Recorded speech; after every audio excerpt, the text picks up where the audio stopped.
영화 콘클라베가 제97회 아카데미 시상식에서 각색상을 받았습니다. 원래는 나무주연상 그리고 작품상 부분에서도 유력한 수상 후보였는데요. 결국에는 각색상을 받는데 그쳤습니다. 저는 공식 개봉 전에 열린 특별전 상영을 통해 이 영화를 봤습니다. 로버트 해리스가 쓴 동명소설이 있는데 이 소설을 한 3분의 1 정도 읽고서 영화를 봤고요. 영화를 처음 봤을 때는 상당히 재밌고 매끈하게 만들어진 스릴러 영화다 이렇게 생각을 했습니다. 할리우드에서 종종 제작되는 그 선거 관련 영화들이 있죠. 킹메이커 같은 작품처럼 그런 작품들과 좀 상당히 결이 비슷할 수 있겠다 그런 생각도 해봤는데, 그런데 각색상을 받았다고 해서 원작에 조금 더 관심이 생겼습니다. 그래서 원작을 끝까지 다시 읽었고요. 보고 났더니 이 영화의 몇몇 장면들이 조금 더 흥미로워졌습니다. 그래서 원작을 보고 나면 더 인상적인 콘클라베의 몇몇 장면들에 대해서 이야기를 한번 정리해 보려고 합니다. 당연히 오늘 이야기에도 스포일러가 많습니다. 아직 콘클라베를 보지 않으신 분들은 시청에 주의하시기 바랍니다.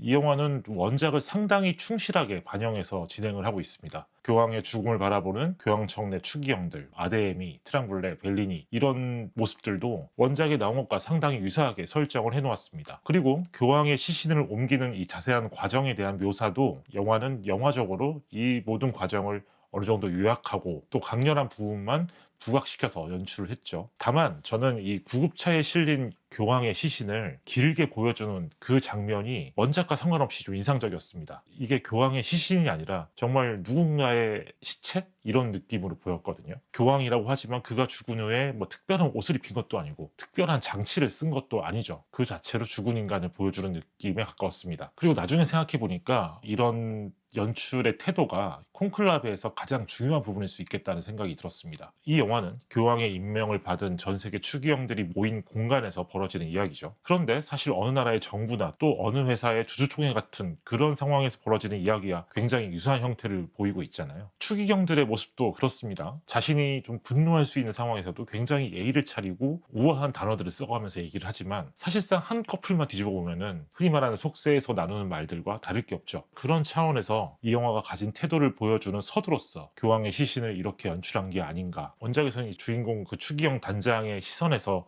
묘사가 되기 때문에 교황에 대한 감정이 섞여 있거든요. 근데 이 영화는 아예 그런 감정까지 차단해서 연출을 한 게 아닌가 그렇게 보였습니다. 그 다음에 기억에 남는 장면으로 꼽아볼 만한 바로 이 시퀀스도 같은 맥락으로 볼 수 있습니다. 콘클라베에 참석하기 위해 전 세계의 추기경들이 성녀 마르타의 집으로 들어오는 장면이죠. 원작에서는 과거 콘클라베 당시 추기경들이 얼마나 열악한 환경에서 지내야 했는지 그런 묘사도 나오고요. 그리고 이 성녀 마르타의 집도 언제 세워졌는가 이에 대한 이야기가 나옵니다. 영화는 이 장면에서 원작을 상당히 충실히 반영하면서도 낯설어 보이도록 연출을 한 것 같습니다. 캐리어를 끌고 들어오는 추기경들의 모습이 메인으로 보여지죠. 그 사이사이 이제 인서트가 끼어드는데 뭐 숙소를 정리하는 인부들의 모습이 있고 각 방에 있던 전화기를 다 끄집어내서 모아놓은 모습도 있고요. 담배를 피는 추기경들 모습이 있고 누군가는 아이폰을 쓰고 있고 수녀들이 각종 세면도구를 챙겨놓기도 하고 추기경들이 들고 온 물건들 안에서 뭐 아이패드, 핸드폰, 보조 배터리 이런 것들을 따로 감싸서 보관해 놓는 그런 장면도 있습니다. 이게 배경 자체가 상당히 고풍스러운 그런 형태로 구성되어 있어서 그런 현대적인 물건들 혹은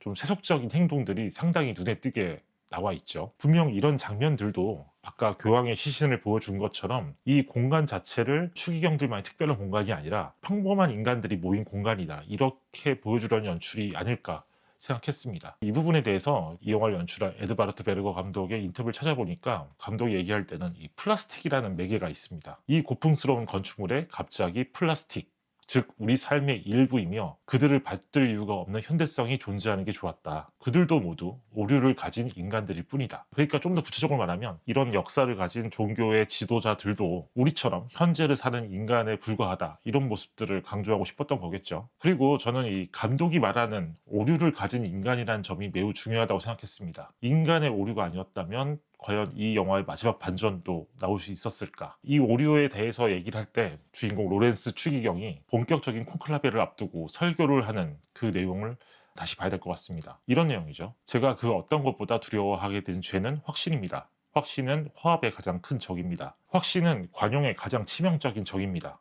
믿음은 의심과 함께 존재합니다. 확신만 있고 의심이 없다면 신비는 없을 것이고 더 이상 믿음도 필요치 않을 것입니다. 의심하는 교황을 허락하시도록 기도합시다. 언뜻 보면 이 설교는 앞서서 자신의 뜻과 함께하는 이 추기경들과 나눈 대화 때문으로 보입니다. 그런 장면이 있죠. 극장의 관객석 같은데 다 같이 모여서 어떻게 하면 저쪽 보수주의자들과 경쟁할 수 있을까, 이런 모의를 하는 장면인데, 이 대화 때문에 어쨌든 로렌스 추기경이 조금 더 열린 교회를 위해 확신보다는 의심을 강조한 것처럼 보이죠. 그런데 영화를 끝까지 보고 나면은 로렌스의 이 설교가 스스로에게 한 다짐일 수 있겠다는 생각이 들었습니다. 전체 구조를 보면 이 영화는 로렌스가 의심에 의심을 거듭하다가 결국 교황 숙소의 봉인까지 깨버리는 그런 구조로 가고 있거든요. 원작을 보면은 이 설교가 로렌스에게 더 큰 의미를 갖는 걸로 나옵니다. 원작에서는 저 설교 직후의 상황에서 이런 구절이 나옵니다. 지난 몇 달간의 혼란을 깨고 지금은 주님과 훨씬 가까워진 기분이었다. 아니, 평생 이렇게 가깝게 느낀 적이 없었다. 의심을 강조한 후에 오히려 자신의 믿음을 회복하는 상황, 그렇게 볼 수 있겠죠. 영화에도 나오지만 로렌스는 이미 교황에게 자신을 사임하겠다 이렇게 밝힌 상황이었고, 그 이유에 대해서 자신의 믿음이 흔들리고 있다, 그런 내용이 나옵니다. 그런데 로렌스는 이 설교를 통해서 신앙을 회복하고 의심을 자신의 가장 큰 역할로 삼게 되는 거죠. 그리고 또 결국에는 자신이 설교에서 이야기한 그런 교황에 가까운 인물을 만나게 됩니다. 그래서 저는 이미 세상을 떠난 이 영화 속의 교황이 어떤 사람일까가 궁금해졌습니다. 영화를 볼 때 우리가 짐작할 수 있지만 교황은 이미 자신의 죽음 이유를 대비하기 위해서 엄청난 큰 그림을 그리고 있었던 거죠. 로렌스 추기경이 사임을 하고자 했을 때 그를 붙잡아 놓은 것도 나중에 그가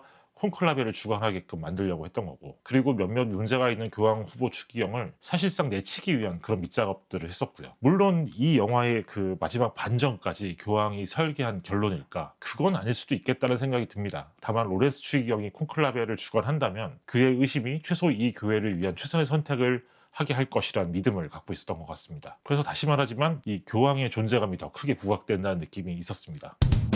그리고 우리가 이 영화를 볼 때 많은 이야기를 할 수밖에 없는 게 이사벨라 로셀리니가 연기한 아네스 수녀입니다. 방금 이야기한 그 설교 장면에서도 아네스 수녀가 예배당 밖에서 이야기를 듣고 있는 장면이 나오죠. 이 수녀는 원작에도 나오는 인물입니다. 그리고 이번 아카데미 시상식에서 이사벨라 로셀리니가 후보에도 올랐었죠. 몇 분 나오지도 않고 후보에 올랐다, 뭐 그런 이야기도 있었습니다. 그런데 적어도 이 영화는 아네스 수녀를 원작보다 더 의미심장한 인물로 그리고 있습니다. 원작에서는 이 아네스 수녀가 어딘가 좀 기능적인 캐릭터거든요. 말하자면 필요할 때 나와서 필요한 역할을 해주는 정도? 그런데 이 영화에서는 사실상 이 아네스 수녀가 모든 걸 알고 있는 사람처럼 묘사되고 있습니다. 베니테스 추기경이 처음 식사를 앞두고 기도한 장면이 있죠. 이 기도에서 이 추기경은 이 음식을 준비하신 수녀님들도 기억하게 하소서라고 말합니다. 이때 저쪽 구석에서 함께 기도를 하고 있던 아네스 수녀가 눈을 뜨고 살짝 미소 짓는 모습을 보여줍니다. 이것도 사실은 원작에는 없는 묘사입니다. 그리고 이 밖에도 로렌스 추기경이 그 교황의 숙소 봉인을 풀고 들어갔을 때 이 영화에서는 아네스 수녀가 방 안에서 무슨 일이 있는가를 살펴보려고 하는 그런 모습까지 보여주죠. 그런데 이것도 원작에는 없는 장면입니다. 이 밖에도 여러 장면에서 이 영화는 아네스 수녀의 얼굴을 굉장히 다양하게 보여주고 있거든요. 그만큼 이 영화가 이 수녀의 캐릭터를 원작보다 더 중요하게 생각했다, 이렇게 볼 수 있겠죠. 물론 영화를 보셨으면 아시겠지만 나중에 식당에서 추기경들을 향해 큰 목소리를 내는 그런 결정적인 장면이 있는데, 앞서 보여줬던 그런 여러 가지 장면들이 바로 그 순간을 위한 빌드업이었다, 그렇게 볼 수도 있고요. 또 이 영화의 반전과 연관지어서 생각해 볼 때 가장 흥미롭습니다. 이 영화의 전체 구조가 그런 남성 성직자들의 주도로 유지되고 있는 이 거대한 종교의 프레임에 여성이 나타나서 균열을 낸다, 이런 흐름을 볼 수 있는 거잖아요. 이게 물론 원작에서도 어느 정도 설계된 내용이긴 한데 이 영화는 각색 과정에서 이 흐름을 더 크게 부각시켰다, 이렇게 볼 수 있겠죠. 그래서 이 부분에 대해서도 감독의 인터뷰를 한번 찾아봤습니다. 먼저 연출에 대한 얘기예요. 베르거 감독이 이렇게 얘기를 합니다. 아네스 수녀를 항상 가까이서 따라가는 것이 중요했다. 그래서 그녀가 등장한 모든 장면에서 클로즈업을 사용했다. 또 결정적으로 이런 얘기가 있습니다. 교회 내 여성의 역할에 대해 이야기하려고 했다. 아네스 수녀나 영화의 다른 요소들이 내게 의미하는 것은 그 기관, 그 구조에 금이 가고 그 금으로 인해 빛이 들어오며 그것이 미래의 모습일 수 있다는 것이었다. 감독의 이런 말이 아니어도 이 원작을 보면은 콘클라베의 이 영화가 각색 과정에서 가장 영화적으로 공을 들인 게 아네스 수녀일 수도 있다라는 생각이 듭니다. 영화에는 몇 분 나오지 않지만 그만큼 역할이 크고 중요한 메시지를